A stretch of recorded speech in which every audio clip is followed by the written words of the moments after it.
Owen McKill, how you doing, man? Good, man. Yourself? Really good. Super stoked to have you on. We did have you on last year briefly as part of the Canadian Men's ISDE World Trophy Team group. This time, it's been a big year last year for you, and it looks like an even bigger year this year. So we wanted to give you, time on your own time to shine, man. Yeah, no, absolutely. I feel like I've just been flat out lately. There's been a couple, busy weeks and like you say, last year was super busy and now we're just right back into, no stopping. So it's been great. Yeah, well, I mean, there's so many places we could start, but let's start with this. I mean, new year, new team. Yeah. Uh, you made the move. Why don't you tell us a little bit about how that went down and where you're at now? Yeah, I think it was, I don't think it was a big secret. It was kind of a preemptive move on my part. I think many people can speak to that, but yeah, I mean, Giroux, manager of Sherco Canada this team, he approached me with an offer in the middle of December, and that's kind of the crunch time for finalizing these deals for next year for these manufacturers, right? So Yeah, I mean, um, that's almost getting late in the process, right? exactly. Um, I didn't have like a true deal with Gas. There's no paper signed or anything like that. So I was hunting around a little bit to see what I could find, and he came to me with something that was really going to work out for me and what I had laid out for goals this year. So Well, and I'm guessing that, obviously the biggest driver of that was last year was your first year racing on the east coast of Canada in the FMSQ series, the Canadian National Cross Country Championship, where Guy and Sherco have a bigger presence. yeah, absolutely. I mean, that's their bread and butter, right? I think they generate a lot of sales out there, and being that he's based in that sort of area, I think it was good for me to show up and make a point that I want to race on both sides of the country, and kind of like I feel like I left my mark in that series. There's definitely room for improvement, but there's some establishment there now, and I feel like I have a bit more confidence going into this year than I did last year. So it's good, really good. Yeah, well, I mean, why don't we talk a little bit about FMSQ 2024? You left your mark on the series. You were fourth overall, and you were just 3 points behind FMSQ and Canadian off-road legend Loic Leonard. I think he's like a seven-time FMSQ champ in Yeah, the yeah, past, and you're 3 points behind him for third overall. You ended up in fourth, and I think except for looking at the results, you had kind of two rough rounds, a rough round six and a rough round seven, where you had a ninth and 10th finish. Or sorry, I lie, an eighth and ninth finish. But other than that, you were on the podium or top five over the 8 rounds of the series. yeah, for sure. I mean, it's so different over there, man. Like it's a cliche to say, East Coast, West Coast. Oh, it's dirt bikes. They're not that different, but it really is different over there. And I think with anything, racing on anything that's not your own ground is tough, right? It comes with its own challenges, and a lot of those were fitness related, bike setup related, and even just like the amount of flights I did last year. Like I think I was on 27 airplanes. That wears a guy down pretty quick. So um, I'm hungry for the challenge this year, absolutely. And I feel like, kind of now that I've got a base and I know what to expect for, my experience last year, it's really helped me out. And I guess a huge difference this year is going to be you'll have seen some of these race courses now. They're not going to be You're not just going to be showing up blind and getting some laps on the e-bike or anything like that. Yeah, absolutely. And I think like these guys like John and Loic and Phil, they're veterans of the series, and there's plenty of other fast guys over there in that class. But these guys, they know these tracks inside now. I think now that I've got a little bit of, it's a little bit more familiar to me now. It'll be less of a challenge. So So for those who don't know what FMSQ is, I mean, the easiest way to describe it is it's Canadian GNCC racing. It's, ATVs on Saturday. There's some bikes on Saturday, but the main bike day is Sunday. There's for you in the pro class, or they would call it the Moto Expert class. yeah, Um, you guys race at 1 or 1:30, and it's a 3-hour race. It's GNCC in the Great White North, and you've raced GNCC in the past, I believe. Yeah, that's right. So, I mean, you want to talk a little bit about what FMSQ is like and maybe draw some comparisons and contrast it a little with GNCC, just for people who aren't very aware of it?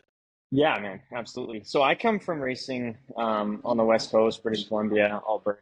You know, your typical 3 hour cross country. You know, the PNWMA, that's my grassroots, what I grew up racing. And, you know, it's all single track, you know, the same courses every year. Everything's, you know, kind of, I don't want to say beer league, but it's all I knew at the time, right? So the first Yeah, it's time, it's it's regional club racing. exactly, that's right. So Yeah. the first time I got to an FMSQ was at Phil's race there in 2022, that would have been. And that really opened my eyes. I'm like, wow, this is racing dirt bikes, you know what I mean? So, just So for those who don't know, we're talking about Phil Cheney from KTM Canada. Long time, you mentioned it earlier, long time presence in the series and a leader of that series. Yeah. So, yeah, talk a little bit about that first experience there. yeah, for sure. It's you know, I race pro, and the first thing that I noticed was, man, these courses are, you know, beat to a pulp. There's nothing left of them, right? So I really think that's the biggest challenge for myself with FMSQ is just, you know, seeking out those lines. The courses get super rough. You know, like you say, they got quads on Saturday, a bit of amateurs on Saturday, and then Sunday as well. Like you're getting 1,000 riders through the same course on all sorts of different machines. It's you know, things really start to break down. So that's the biggest difference for me from racing at home was how rough the courses were, but also like the professionalism of the series, right? Like comparing it to a GNCC, you know, it's not that far off. I mean, we don't have the numbers, but that it's Canada, it's to be expected, right?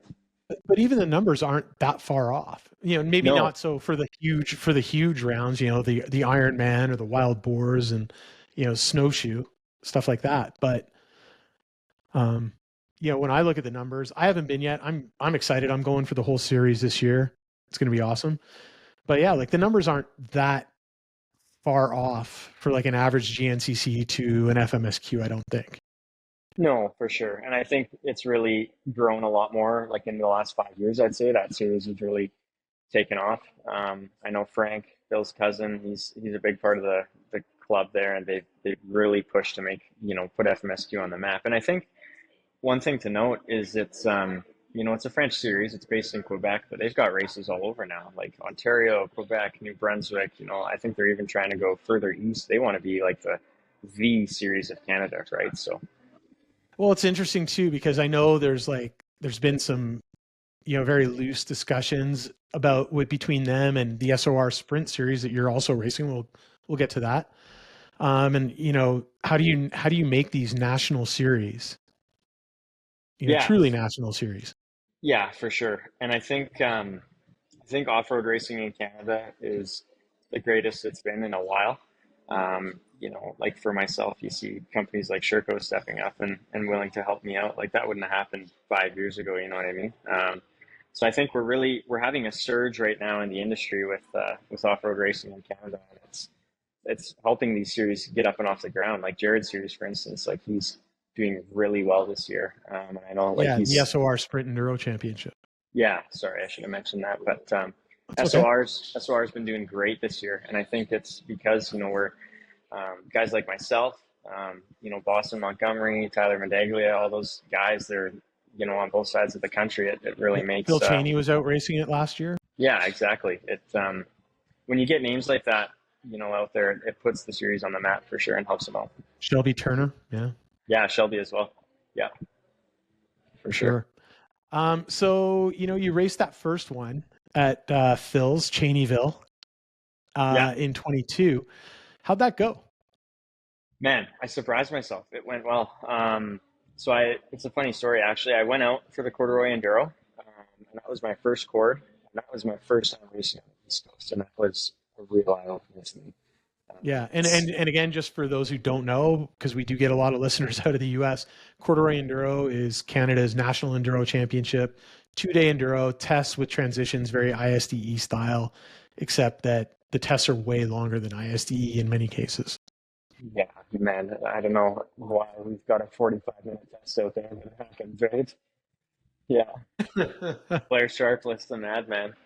But yeah, no. So the cord, like that was my first real experience racing on the east coast of Canada, and that that really opened my eyes as to what else there was. You know what I mean? Racing on that side of the country, and different climates and everything like that. So back to Phil's race. I was planning to go to the cord, went to the cord, it all went well, and then I was staying with Phil, and he's like, "Oh man, well you should just stay for my race." And I'm like, "Oh, like what's FMSQ?" You know what I mean? Like I had no idea.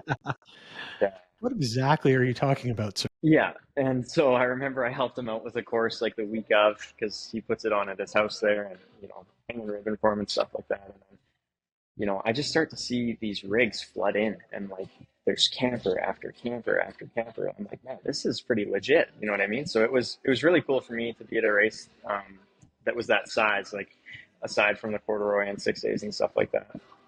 And then, on Saturday, I see quads out there and like fast quads. And I'm like, where am I? You know what I mean? Like it's insane. But the first race at Phil's there, it went well. I actually rode pretty decent. I got a fifth, which I was happy about. Nice. Um, but I kind of like I just got the bug for that, man. Like racing those rough courses, and you look down to your left and right on the pro line, and there's 20 guys on either side of you. That's a huge pro presence in Canada. Like even some of the GNCCs don't have that many entries for pro XC1. Um, so that was on my radar for my next challenge. It's like, okay, this is going to be tough for me. How do I make this work? How do I put in a full season of this? And so fast forward 2 years later to 2024, which was last year. That I'm really happy with my decision to go and race that series and how it all went. Yeah, I mean, obviously you learned a lot and you had some big results. You had a couple of seconds, or at least 1 second. You had another couple podiums. And Yeah. like I said, apart from those two, I think rounds 6 and 7, you were top five every round. And again, to finish fourth overall in your first time really hitting those races is a pretty impressive accomplishment, especially with traveling across the country to do it. Yeah, no, I kind of had an expectation of myself. When I went out at round one last year, which was the sand trap at Latuke, which will be the same first round this year, um, I got third, and I kind of surprised myself once again. It's like, oh, okay, this is, I feel good. I know where I stand now. And then that was kind of my bar. I told myself, okay, man, you got a top five every race from here on out. And I didn't quite meet that. But yeah, it's just like having that sort of pressure behind you, like with all those guys out there, the pro guys, and there's 30 of them. Like I say, it makes it tough, man, to maintain a goal like that. Yeah, and I mean everybody's back this year. Plus, there's going to be the addition of Tyler Medaglia, who's making the jump from MX focused rider to an off road focused rider, and he's planning to be there. He's told me that he's going to be at every round of FMSQ, and that throws another sort of interesting thing into the mix. That guy's fast. Is he unbeatable? No, of course not. But it's like another challenge, and it's going to force everyone to step their game up a little bit. Yeah, absolutely. And I think for guys like Phil and Alex, that are very experienced in the series and very, you know, those are the two guys, right, that are kind of running the show over there. And then you throw a name like Tyler into the mix, and it changes things for sure. It makes a bit of an impact, and for everyone, it's mentally, it's like you see that name, it's like, oh man, he's legit. You know what I mean? Like I think it'll really change how the series breaks down this year in the championship. Yeah, and it's also I think going to help sort of grow the footprint of the series, or at least the notoriety of the series, maybe outside of Quebec, Ontario, Eastern Canada, to be a bit more of a North American story, perhaps. But Yeah, for sure. you know, Tyler's Tyler. We're talking about you, so let's step back a little bit and say, you're one of the young guns of Canadian off road racing. You're one of the leaders of it, especially when you think in terms of ISDE racing. You've raced how many ISDs now? Spain was my fourth last year, so Yeah. So this year in Italy is going to be your fifth one. It's also going to be your final year in the junior trophy class or category. Sorry. Um, and you had a good year last year. I think you were 20th or 22nd in junior. I forget which. Sorry, and I Yeah, should have that. 22nd. 22nd. And I know you weren't necessarily happy with that, but um, I thought it was a great ride, and no doubt, it's gonna be interesting this year for you because you've made that jump to Sherco, and Sherco's a huge presence in Europe. I'm assuming you're gonna be racing out of the Sherco rig uh, at ISDE, or at least Sherco support. Yeah, that'll be the plan for sure. Um, Um, yeah, and go that's ahead. going to be excellent. I mean, yeah. So you're racing both sides of the country this year. I believe your contract with Sherco is for both FMSQ and the SOR Sprint Enduro Championship back in the West. Um, with that, I'd say you're one of the very few dedicated cross continental or intercontinental off road racers in North America. I know Dante Oliveira will occasionally go for a GNCC. There are, people like Ava Silvestri jump back and forth, but you may be one of the only dedicated ones in North America for this year. Yeah, man. And you know, it's a lot of it's a lot on my plate. You know what I mean? Like trying to balance out, for example, bike setup. A sprint setup isn't the same as an FMSQ setup, and that's not the same as a 6 day setup there again, right? So, trying to juggle all of that, you know, while still working 9 to 5 and train and ride and all the rest of it. It's a lot on a guy, but like I said, it's if there's one thing I care about, it's dirt bikes, and I feel so fortunate to have the opportunity to, like you say, ride on many nations. Like it's pretty cool to me. I sit here now and I'm doing the show with you, and 5 years ago I was, man, how do I get to a 6 days? How do I race pro in Quebec, or this and that. So it's cool, man, how it all pans out. Yeah. So let's step back then. How did you get started in the whole dirt bike world? Yeah, so growing up, started riding from a very young age. My dad, Ian McKill, who's a very notable name in the country, he kind of got me into it, and he's done 6 days before and was a big off road racer in the in the western side of Canada, racing what used to be like OHSS hare scrambles and ODRs and stuff like that, and he was fast, and he was more recognized for his suspension. So he's got a suspension business, Rider's Edge, which now I work for him, and that's kind of how I really am able to do what I do now, is support from dad. But yeah, stepping back, he got me into it from a young age. Riding a CRF 50 from the age of 2, and there was always dirt bikes around. But I was a really competitive lacrosse player growing up. So from ages like 6 to 13, I was, fairly into lacrosse and stick and ball sports and stuff like that. So, um, Oh, Canadian. yeah, surely Canadian.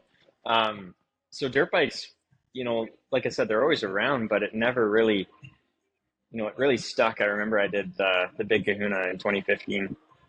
It's a good story, actually. So, dad was, I just liked riding, right? When we go camping, go ride, or, nothing serious, right? Like, I don't know if it was a fear thing or what, but dad talked me into racing the Big Kahuna in 2015.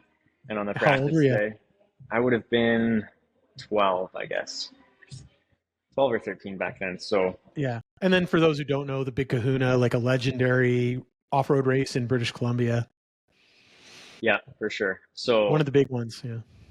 funny story, I was on an old KTM 105, and on the practice day, I was out on the motocross track and locked it up in the sand on like the fourth lap. I'm like, oh man, that sucks. I guess I'm not racing. So I actually raced a borrowed bike the next day, and it was a beater, like some old KTM 85, and broken levers and all the rest of it. And I went out, and man, I'd never had so much fun in my life.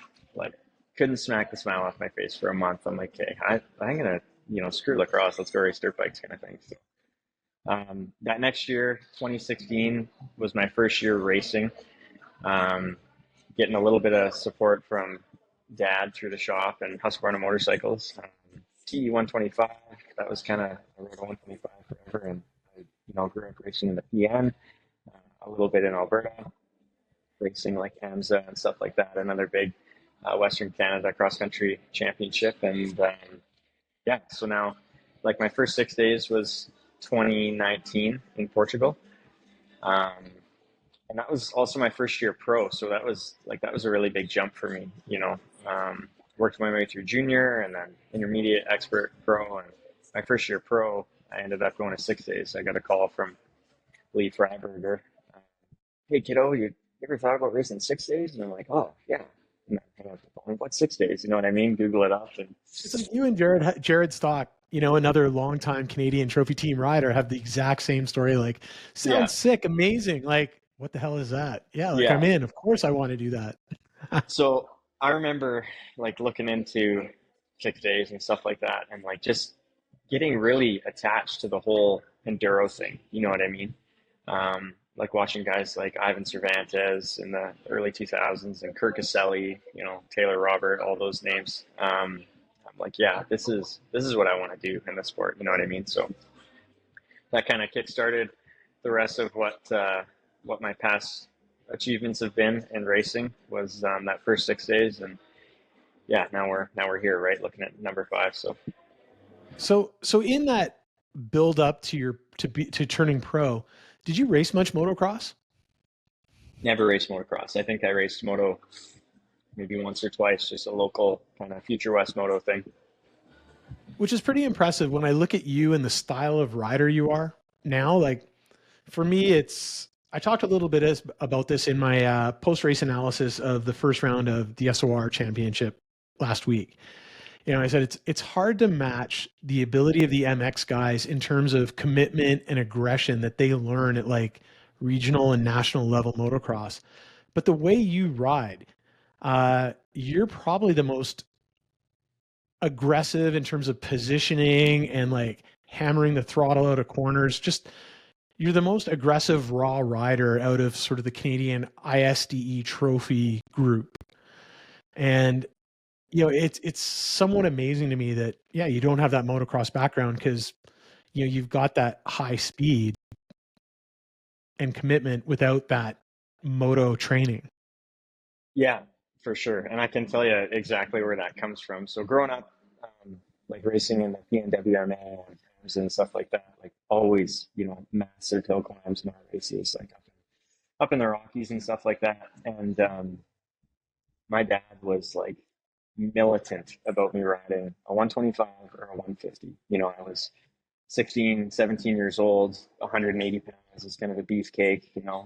Everyone's beating me on 300s and 250s. Oh, riding a 125, blah, blah, blah. Teaches bike skill. So, um, I hate you, Dad. yeah, I rode a 150 forever. Like I rode a 150 from age 14 to 18. You know what I mean? So I think that's where that aggression comes from is spending lots of time on a small bore, and it teaches you. It's like, no man, you gotta scream the balls off this thing, and wring its neck, and it teaches you how to ride. It really does. So And I guess that's the other part of it is like, your body positions on the bike and like how you get out over the front of the bike. Um, it's impressive, but I guess that's something you learn riding that uh smaller bike is that you get your body all over that thing to make it go where you need it to go. And you're not kind of just hanging on like you would have been on a 250 or a 300. yeah, exactly. And I see it a lot with kids now. You get kids and women as well. Like you get a 110-pound girl. Oh, I need a 300. No, it's probably a bad idea. You know what I mean? So like just getting into riding or whatever. But I think there's a lot to be said for if you're getting into the sport, or if you're trying to help out a kid that wants to get faster, just there's nothing wrong with riding a small bike. I mean, look at Garcia. He's a little dude, but he makes a 250F work. You know what I mean? So Yeah, no question. So this year you're going to be racing FMSQ, obviously, SOR Sprint Enduro. Like, why don't we jump back over to the West Coast to the Sprint Championship? Last year, you rode two of the three. The series last year was a mix of Sprint Enduro and 3 hour like long course cross country, sort of FMSQ GNCC. So you rode 2 of the 3 sprint rounds. You won one, and we were what, second in the other? I can't remember off the top of my head. Yeah, that's right. I mean, yeah. So you won one, and then you got waxed by Tristan Hart. Yeah, we can Yeah, I talk can't about believe that. you got waxed by a hard enduro guy, dude. What happened? Yeah, I don't know, man. He's his name's out there for a reason, and he's super Yeah, talented. But yeah. T yeah, Hart knows how to ride a bike. There's no question. Um, but this year, you're riding the full series, which I think is, I guess if we step back and put it in the context of ISDE and what's going on with Canadian trophy teams this year, the priority is on the men's side. The priority is on the junior team because this is your last year in the class. You were our top finishing trophy team male last year between junior and men's trophy. And so the idea is we have a lot of junior age riders that are great and are looking to be a part of this year. So the idea is to put the fastest possible junior team together and then maybe put a couple of the other junior guys into the men's trophy team to start giving them that ISDE trophy exposure and experience. Um, say that all being said, it really makes sense to me, your 2 contracted series, uh, even if you take out the geography part of it, pardon me, because that sprint series is just going to like keep pounding the pure speed and that test mentality. And then you're building up that endurance and like, you know, just the physical requirements of FMSQ or GNCC style racing. Um, how are you feeling about this all, like leading into ISDE in August, like just a few months away? yeah, for sure. I think having a series like SOR Jared's series so close to home for me is going to be huge. Not only for me, but anyone else that's interested in ISDE because we really like Jared and Courtney put a ton of effort into really replicating what a 6 days test looks like, and they honestly do a great job. Um, and Jared's obviously been to quite a few 6 days, like 6 or 7. Like he's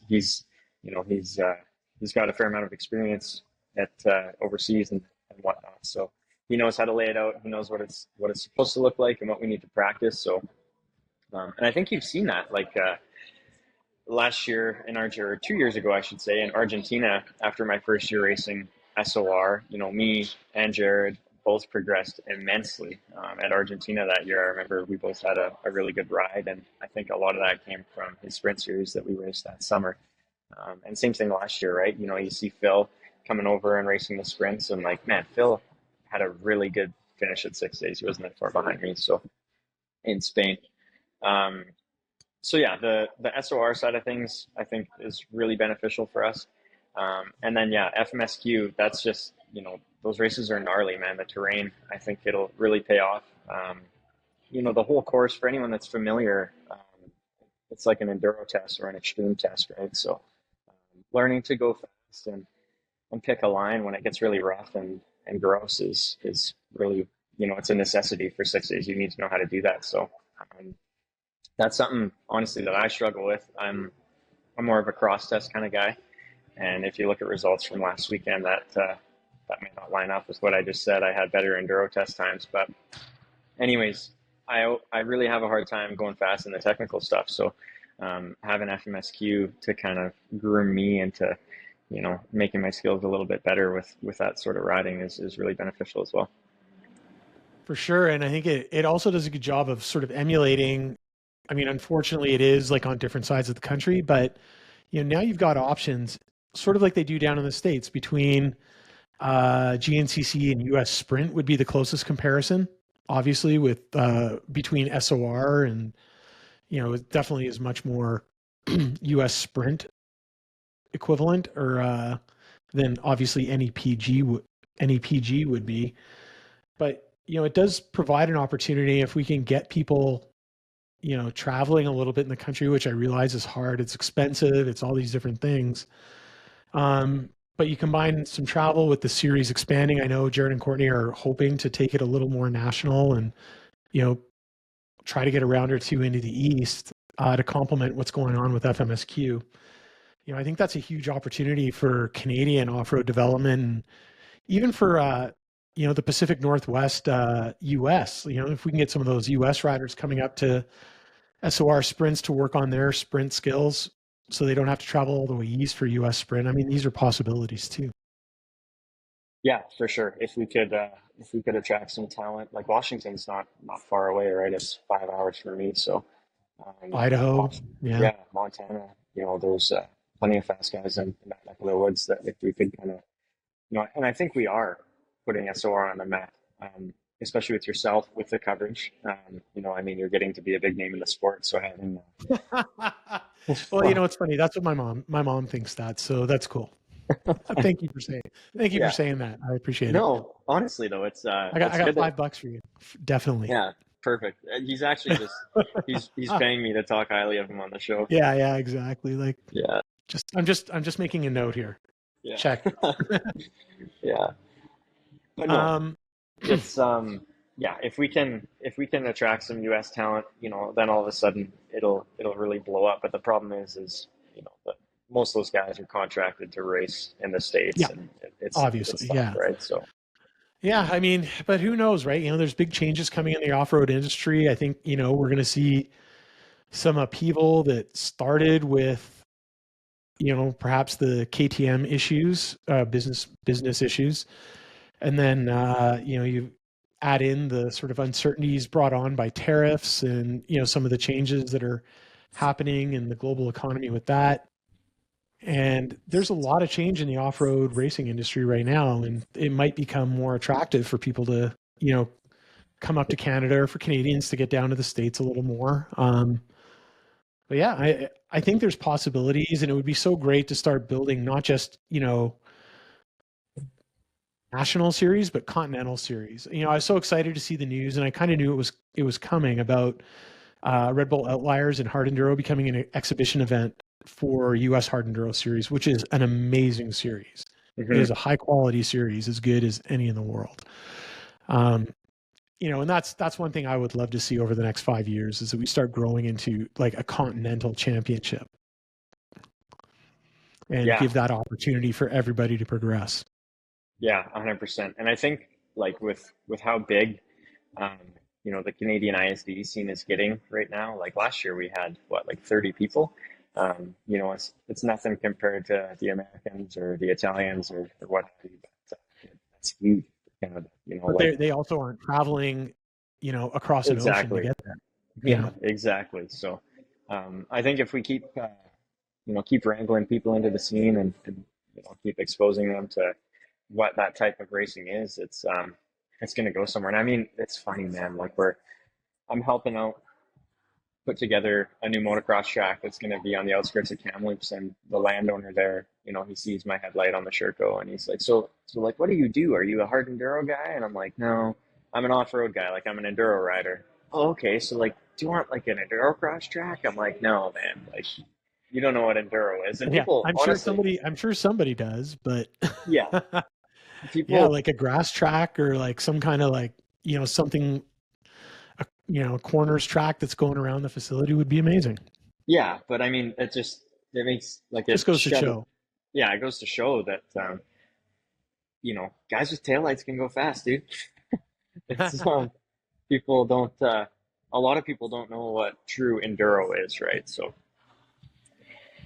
Yeah, and it's just yeah, and again, like you and me, like we're both obviously all in on enduro, but it is so sick. And when you really take some time and watch, the top guys in the world racing that, like whether it's a GNCC or an NEPG or an enduro GP, like let's go. It's hard to explain the speed you see on these tracks.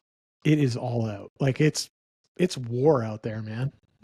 no, exactly. And I think it's so cool, like enduro GP 6 days, the corduroy, stuff like that, where let's go and have a big day on our motorcycles, and at some point we got to hang it out a few times, but let's just go for a big tour. It's pretty neat. Like really the stuff that we get to see out there on the transfer sections is it's amazing. And then you mix in like the motocross style speed. It's pretty cool. That was one of my big regrets from ISDE Spain last year. That was my first ISDE, and that I didn't really get the chance to go out and see the transfer sections because you look back at some of the photos that the organization was putting out, and it was just gorgeous stuff out there. And you just don't get to see it because you're head down trying to get from one test to another to cover you guys. But yeah, you kind of miss some of the flavor of the whole event for sure. Yeah, no, absolutely. Um, so where was I going to go next? So let's talk about, you're talking about Europe. Is that something, obviously Enduro GP has got to be intriguing for you? Is racing in Europe more something that you see as a real potential thing to do in your career here? Yeah, I mean, I'm still young, right? I'm 23, so it's I feel like, motocross is a lot like NHL hockey where, if you got to be in it at, 17, 18, and if you're not on a team, then, see you later. But I still got some time. Um, Obviously, with the way the economy's going and whatnot, there's a lot of uncertainty globally.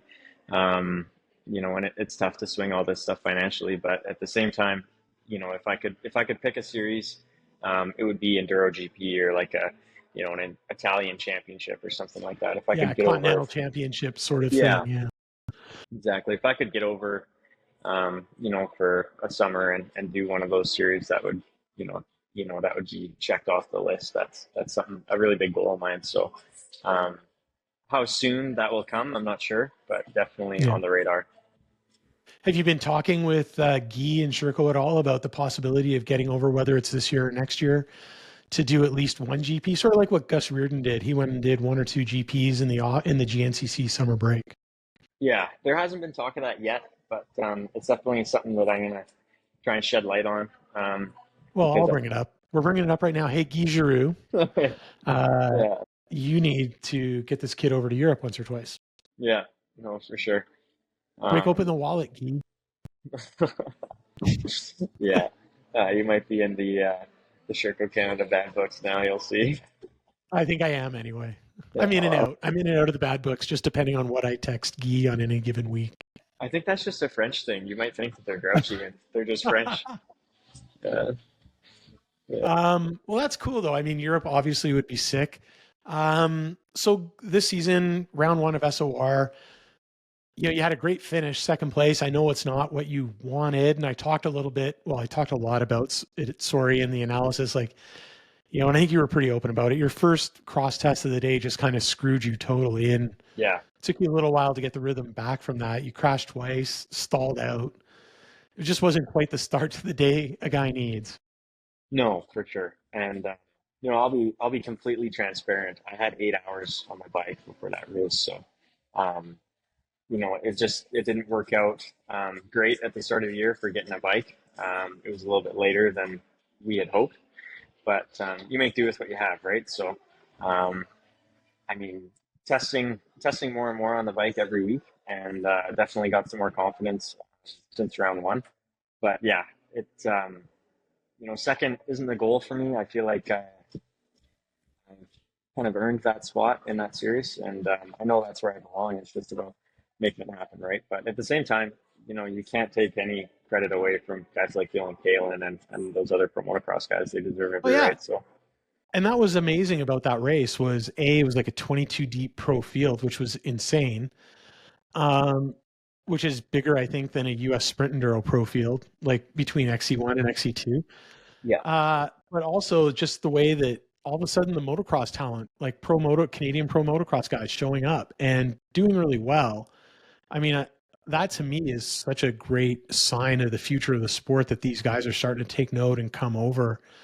And by all accounts, they had a great time and, certainly are hoping to do more. yeah, for sure. And like we were just talking earlier about motocross background and off road background, and me coming from an off road background, I've mixed in a lot more motocross into my training, but for those guys to go hang it out for 5 minutes, it comes so naturally, right? So it's no different than going out for a qualifying session to get that gate picked, right? So Yeah. yeah, Well, maybe you need to start getting on the enduro cross thing, man. That's a whole nother season that's available to you, especially living in the Pacific Northwest. yeah, I've thought about it, but man, I just hate riding endurocross.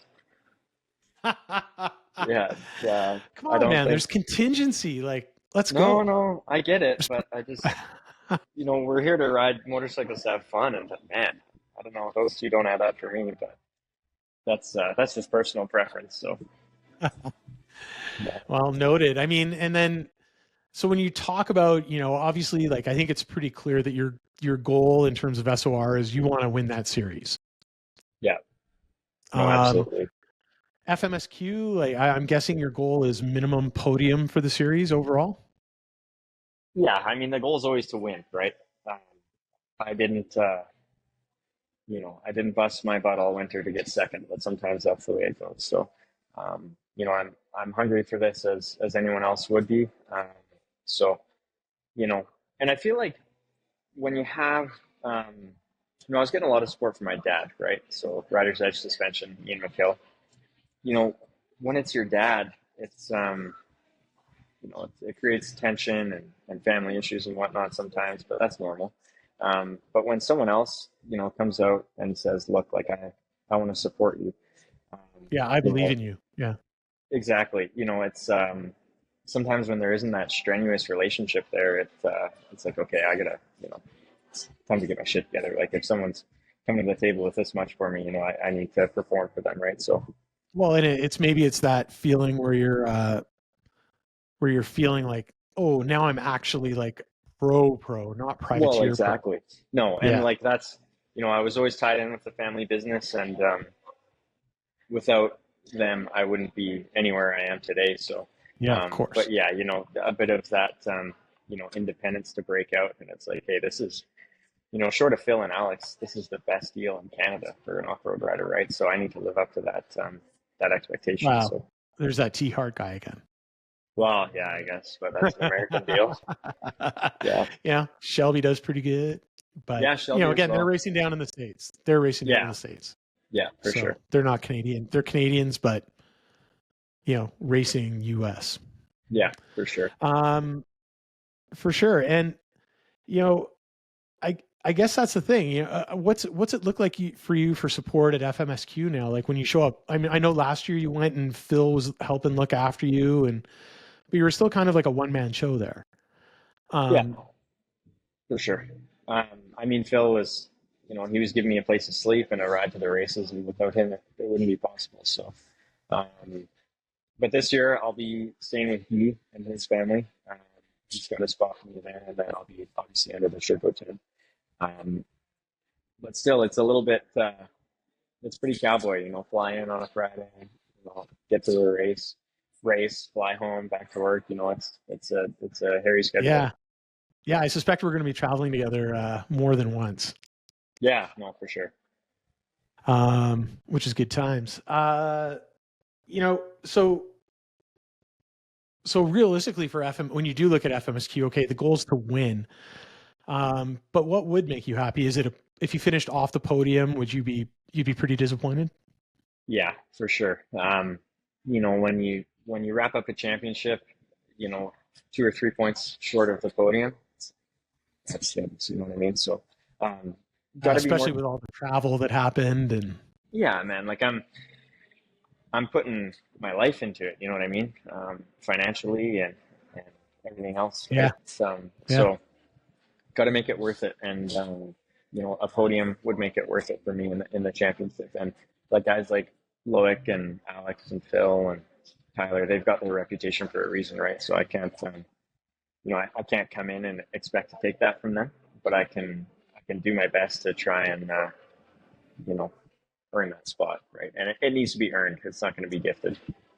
No, I mean, and that's the thing. It is just like GNCC or any pro series. Like no one's giving away spots out of the goodness of their heart. Like Exactly. this Um, is the real thing. yeah, like you wanna win, you got to work for it for those guys. You know what I mean? And not that you don't for SOR, Yeah. but it's just I really feel like that level is it's a very high level right now in FMSQ. So it's Yeah, a big goal, but like it's a deeper field. Like yeah, for quite sure. honestly. You've got Um, 5 guys that can win and 15 guys that can podium. It's there's 30 guys on the line, right? So yeah. So in terms of the bike, let's talk about the Sherco. You know, you've been on the Austrian platform, you're on the gas for quite a while. Uh, how do you feel being on the Sherco so far and realizing it's early days still? Yeah, the Sherco. So over the winter, just after I signed, I had a 300F to practice on. So the 300 SEF factory, which is their kind of flagship model. 300 four-stroke is it's a neat displacement, and it's actually very popular in Europe. Like you see, um, Steve Holcomb riding a 300 Honda, and Kyron Bacon, KX250, or sorry, KX300. So um, it's a very popular displacement. And for the Austrian customers out there, the 350 would be the next best thing. And I think the way that it compares to the 350, it's I raced the 350 last year in FMSQ, and it was good, but I found it's a lot of bike over there even. And you look down the line, and everyone's on a 250F. So I think the 300 will be a really nice displacement for me over there. And the little experience that I did have on it, it was really nice. Torquey power handling is great. Great handling carried over to the 450, which is what I am racing for the sprint enduros as well. So go ahead. I was going to say, so now you're riding the two different bikes for the two different series. Makes sense. Mm. I mean, geographically, if nothing else, to have one bike in the east and one bike in the west. You did get a chance to ride that 300 factory. Do you think you're close? Like, how much work do you think you have to do? You don't have a lot of time between SOR round 2 and FMSQ. It's back-to-back weekends. Uh, are you close to having a setting, you think, for FMSQ on that bike?